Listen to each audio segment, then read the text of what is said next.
નમો લોહે સૌહરિહંતાણં નમો લોહે સૌવેદાણં નમો લોહે સૌઆયર્યાણં નમો લોહે સૌજ્યાયાણં નમો લોહે સૌત્રિકાળવતી શ્રાવણં ઓમકારમિંદુ સંયુક્ત નિત્યં જયંતિ યોગિનઃ કામદં મોક્ષદં ચૈવ ઓંકારાય નમો નમઃ મંગળં ભગવાન વિરો મંગળં ગૌતમોનિ મંગળં કુંકુંદાર્યો વિજેન્દ્રમોષ મંગળં નમઃ સમયસારાય स्वानुभूत्या चकास्ते चित स्वभावाय भवाय सर्वः विभाव निरुद्ध निराकार।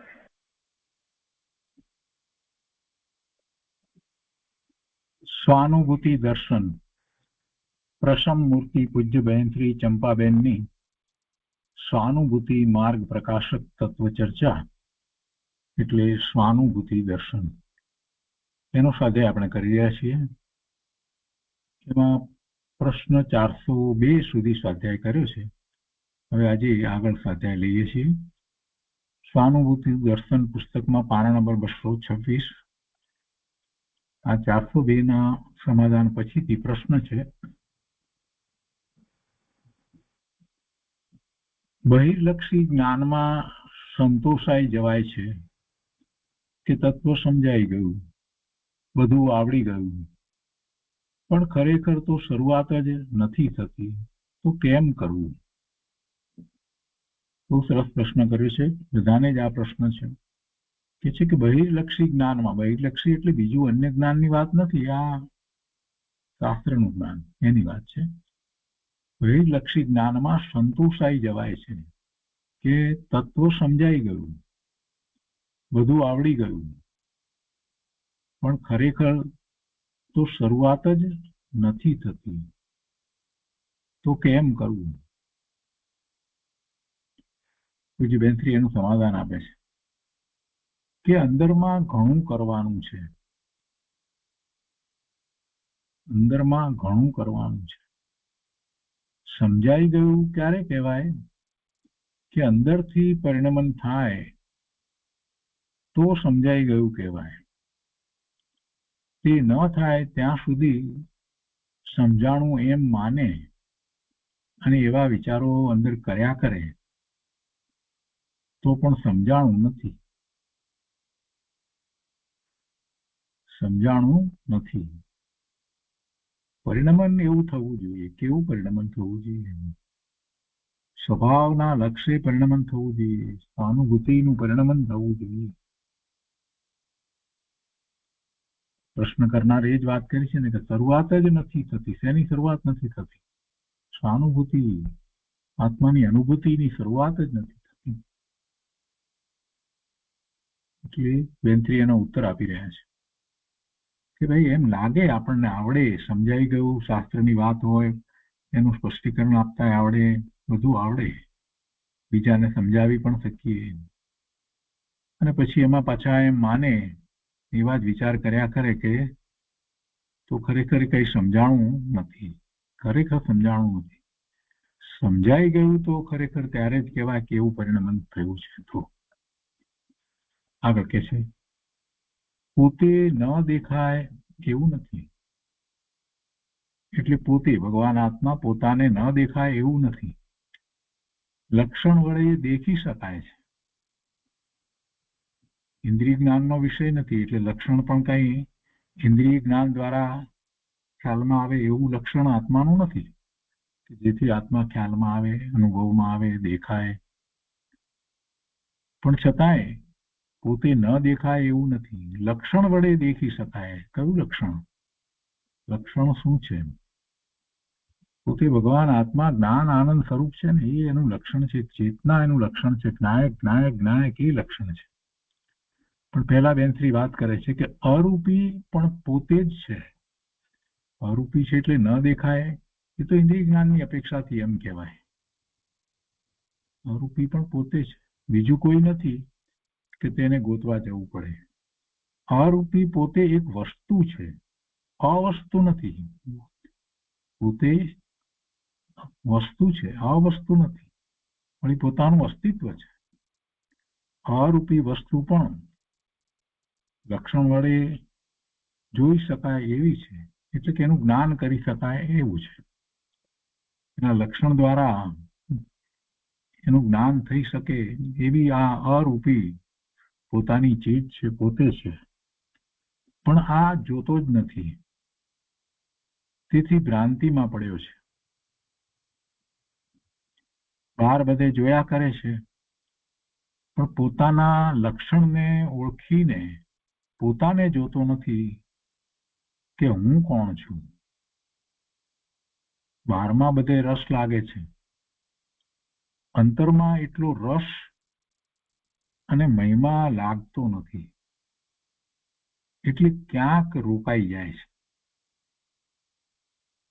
પૂજ્ય ગુરુદેવે માર્ગ બતાવ્યો છે કે તું આત્માને ઓળખ. એ જ્ઞાયક આત્મા જ્ઞાન લક્ષણથી ઓળખાય એવો છે. આ જે જ્ઞાન કરી રહ્યો છે એ જ હું છું, એ જ આત્મા છે, એ સિવાય બીજું કાંઈ નહીં. એ જ્ઞાયક આત્મા જ્ઞાન લક્ષણથી ઓળખાય એવો છે, એને તું ઓળખી લે. એમાં જ બધું ભર્યું છે, બહારમાં કાંઈ નથી. અનંત કાળથી માર્ગ જાણ્યો નથી અને પુરુષાર્થ કર્યો નથી, પણ કરે તો હવે થાય એમ છે, પુરુષાર્થ કરી શકે એમ છે. પોતે કરે, કારણ આપે તો કાર્ય આવે, પણ પોતે કરતો નથી.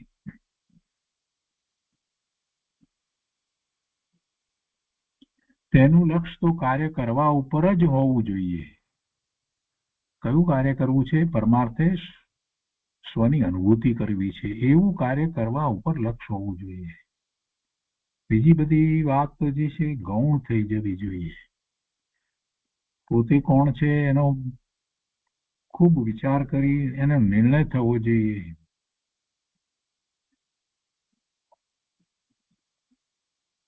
તો એ 403 પ્રશ્નનું સમાધાન થયું. એના પછી પ્રશ્ન છે, નાયકને ગ્રહણ કેવી રીતે કરવો તેની ચાવી કૃપા કરી બતાવશો જી. એની ચાવી બતાવો, કેવી રીતે ગ્રાહકને ગ્રહણ કરવું. જ્ઞાયક છે તો જ્ઞાયકને ગ્રહણ કેવી રીતે કરવું એની ચાવી બતાવો. સમાધાનમાં પૂજ્ય બેનશ્રી કહે છે કે જ્ઞાયકની લગ્ની લાગે, જ્ઞાયકની જિજ્ઞાસા જાગે અને પુરુષાર્થ વારંવાર તેની તરફ જાય કે આ જ્ઞાયક જે જાણનારો તે જ હું છું.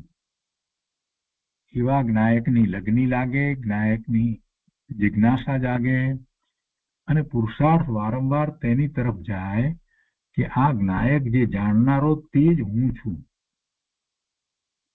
અંદર જ્ઞાન, દર્શન, ચારિત્ર આદિ ગુણ ભેદના વિચારો પણ આવે, પણ હું તો એક અખંડ જ્ઞાયક છું. ગુણ ભેદના વિચારો આવે, અનંત ગુણ વગેરે વિચારો પણ આવે, પણ હું તો એક અખંડ જ્ઞાયક છું એમ તેમાં ટકવા માટે વારંવાર તેના વિચાર કરે, અભ્યાસ કરે. તે અભ્યાસ કરતા કરતા અંદર જે સ્વભાવ છે તે ગ્રહણ થાય છે. આ ચાવી બતાવી. આ જ્ઞાન સ્વભાવ તે જ હું છું. જે જ્ઞાન સ્વભાવ દેખાય છે તે રાગની સાથે મિશ્રિત દેખાય છે, પણ તે જુદો છે. જ્ઞાન સ્વભાવ રાગથી જુદો છે. જ્ઞાન સ્વભાવ શુભભાવથી પણ જુદો છે. જ્ઞાન સ્વભાવ મન, વાણી, કાયાથી પણ જુદો છે. તે જ હું છું. જ્ઞાન જે દેખાય છે તે દ્રવ્યના આધારે છે. એવો જ્ઞાન સ્વભાવ, એવો જ્ઞાયક જે સતત જ્ઞાન કરી રહ્યો છે તે હું છું. અને એ જ મારું દ્રવ્ય છે. જ્ઞાન જે દેખાય છે, ખ્યાલમાં આવે છે તે દ્રવ્યના આધારે છે. અર્થાત દ્રવ્યના આધારે એ જ્ઞાન સ્વભાવ છે. આ રીતે જ્યાં રીતે ત્યાં દ્રષ્ટિ જાય તો તે ગ્રહણ થાય છે. તો તે ગ્રહણ થાય છે. તો એ 404માં પ્રશ્નનું સમાધાન થયું. એના પછીનો પ્રશ્ન છે કે હું જ્ઞાયક છું એ ટકતું નથી, તો તેના માટે શું કરવું? હું જ્ઞાયક છું એ વિકલ્પ છે, અને એની સાથે હું જ્ઞાયક છું એવો ભાવ, જ્ઞાયક છું અને એ વિકલ્પ છે ને એવો ભાવ છે, ત્યાં સુધી તો શુભ ભાવ છે. પણ એવો નિર્ણય છે કે હું જ્ઞાયક છું, બસ. એ જ્ઞાયકની દ્રષ્ટિ કરે છે, ભેદ જ્ઞાન કરે છે બધાથી જુદો પડીને. એટલે એ જ્ઞાયક છું એ વાત તો સતત રહેવી જોઈએ. જ્ઞાયક પણ ચાલ્યું જાય અને ફરી પાછો એ વર્તમાન પર્યાય રૂપ બની જાય તો નહીં ચાલે. એટલે પ્રશ્ન સારો છે કે હું જ્ઞાયક છું એ ટકતું નથી, તો તેના માટે શું કરવું? સમાધાન: જ્ઞાયક પોતે પુરુષાર્થથી ટકે છે. જ્ઞાયક પોતે પુરુષાર્થથી ટકે છે. જેમ છાશમાં માખણ ભેળસેળ હોય છે, તેને મંથન કરતા કરતા છૂટું પડે છે. હલોવીએ છીએ ત્યારે એ માખણ છૂટું પડે છે. માખણ તો છે જ છાશમાં, છાશ ને માખણ બધું સાથે છે, પણ એને છૂટું પાડવા માટે આપણે શું કરીએ છીએ? હલોવીએ છીએ, મંથન કરીએ છીએ. એને મંથન કરતા છૂટું પડે છે. એમ અનાદિથી ભ્રાંતિ એવી થઈ રહી છે કે જાણે હું વિભાવ સાથે ભેગો થઈ ગયો. એટલે બીજી બધી વાત જે છે, શુભ વગેરે વાત, જે વિકલ્પો આ તે બધું, એ બધામાં એ હું કરે છે.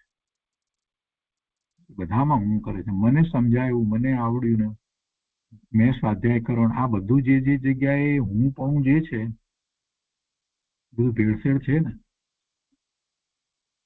હું વિભાવ સાથે ભેગો થઈ ગયો. શુભ ભાવ છે ને બધા. હું પૂજા કરું ને, સ્તુતિ કરું ને, હું પ્રતિક્રમણ કરું ને, આ બધો ભાવ જે છે એ શુભ ભાવ છે. એ શુભ ભાવ હોય તો પણ છેવટે એ તો વિભાવ છે ને. સ્વભાવ ક્યાં છે? આત્માના ગુણને અનુસરીને ક્યાં છે? પછી બેનશ્રી અહીંયા જે વિભાવ કે છે એને સમજવાની વાત છે. કેમ અનાદિથી ભ્રાંતિ એવી થઈ રહી છે કે જાણે હું વિભાવ સાથે ભેગો થઈ ગયો છું. એમ બોલે કે હું પૂજા કરું છું, અને એને કોઈ કે કોણ પૂજા કરે? તું ક્યાં કરે? તો તું તો ગુસ્સે થઈ જાય છે. એટલે જે પૂજા કરવાનો જેનો વિકલ્પ છે, શુભ ભાવ છે, એની સાથે એને કેટલું બધું એકત્વ છે. હું સ્વાધ્યાય કરું છું અને અહીંયા બેસીને સ્વાધ્યાય કરતો હોય, વાંચતો હોય, વિચાર કરતો હોય, સાંભળતો હોય, એમાં આવીને કોઈ કે તું ક્યાં સ્વાધ્યાય કરે છે? તો કે કોણ કરે છે? હું તો કરું છું. એટલે એ સ્વાધ્યાય કરે છે ત્યારે શું છે? આત્મામાં તો નથી ને, બહાર છે ને, દ્રવ્યસૃતનો અભ્યાસ કરી રહ્યો છે ને.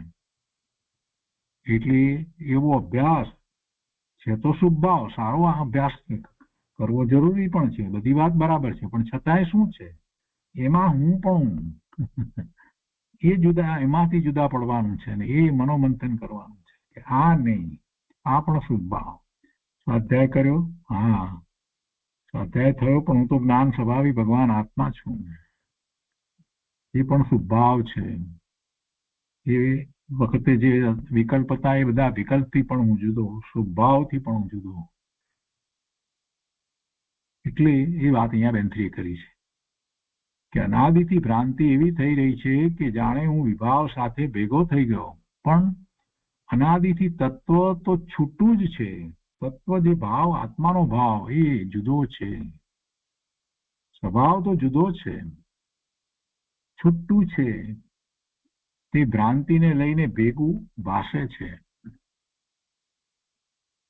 પોતે વારંવાર સ્વભાવ ગ્રહણ કરી હું જુદો છું એવી દ્રષ્ટિ કરે, એવી પ્રતીતિ કરે, તો પછી એ બાજુની લીનતાની પરિણતિ પ્રગટ થાય. એવો પુરુષાર્થ કરવો જોઈએ. એવો પુરુષાર્થ કરવો જોઈએ. તે ન થાય ત્યાં સુધી માખણની જેમ છૂટું ન પડે ત્યાં સુધી વારંવાર તેનો અભ્યાસ અને મંથન કર્યા જ કરે. જેમ આપણે છાશને વલોવીએ, ક્યાં સુધી વલોવીએ? માખણ છૂટું ન પડે ત્યાં સુધી વલોવ્યા જ કરીએ, મંથન કર્યા જ કરીએ. તે છાશમાં મનનું મંથન જે કરીએ છીએ એવી રીતે આ પુરુષાર્થમાં આ મંથન કરવાનું. જ્યાં સુધી પોતાને વેદ જ્ઞાન દ્વારા આત્મા જુદો ન પડે, પોતે ભગવાન આત્મા એમ પોતાને એવી અનુભૂતિ નહીં થઈ જાય, ત્યાં સુધી એ મંથન કર્યા કરવું જોઈએ. પણ એ મંથન કરવામાં એ ચિંતવન ધ્યાન છે ને, ચિંતવન ધ્યાનથી આગળ વધવાનું છે, કેમ કે નહીતર પછી એ વિકલ્પમાં જ રહેશે. એટલે પ્રક્રિયા જે છે આખી, હું નાયક છું એ ભાવને અંદરમાં જે ગ્રહણ કર્યો છે તો એ તરફ દ્રષ્ટિ કરવાની છે. એટલે આપણે જે પ્રયોગની વાત કરીએ છીએ એટલા માટે કરીએ છીએ. ચિંતન ધ્યાનથી આગળ વધીને નિર્વિકલ્પ ધ્યાનમાં એની અનુભૂતિ થાય છે. નિર્વિકલ્પતાનો અભ્યાસ પણ સાથે કરવો પડે ને. ગુરુદેવે નિર્વિકલ્પ ધ્યાનમાં આત્માની અનુભૂતિ થાય છે એ વાત ખૂબ સમજાવી છે. ચિંતન કરવું જોઈએ, પણ ચિંતનમાં ને ચિંતનમાં રહીએ તો છેવટે તો વિકલ્પમાં જ રહ્યા. ચિંતનથી આગળ વધી, ચિંતનમાં અનેક વિકલ્પ છે, એનાથી આગળ વધીને એક વિકલ્પનો આશ્રય, અને પછી એક વિકલ્પનો આશ્રય જે છે એ પણ છૂટી જાય. પણ એ ક્યારે છૂટે? કે જ્યારે એને નિર્ણય છે પોતાના સ્વરૂપનો અને એ તરફ એ વળી જાય છે, ત્યારે પેલો એક વિકલ્પ હતો, ઓમનો વિકલ્પ હતો, જ્ઞાન આરાધનાનો જે વિકલ્પ હતો, એ પણ છૂટી જાય છે. એટલે આપણે એ જાતનો પ્રયોગ કરીએ છીએ. તો આ 405મા પ્રશ્નનું સમાધાન થયું અને આજનો સ્વાધ્યાય આપણે અહીંયા સુધી રાખીએ છીએ. આજે 8મ છે, તેથી આપણે ભાવ પ્રતિક્રમણ કરીશું.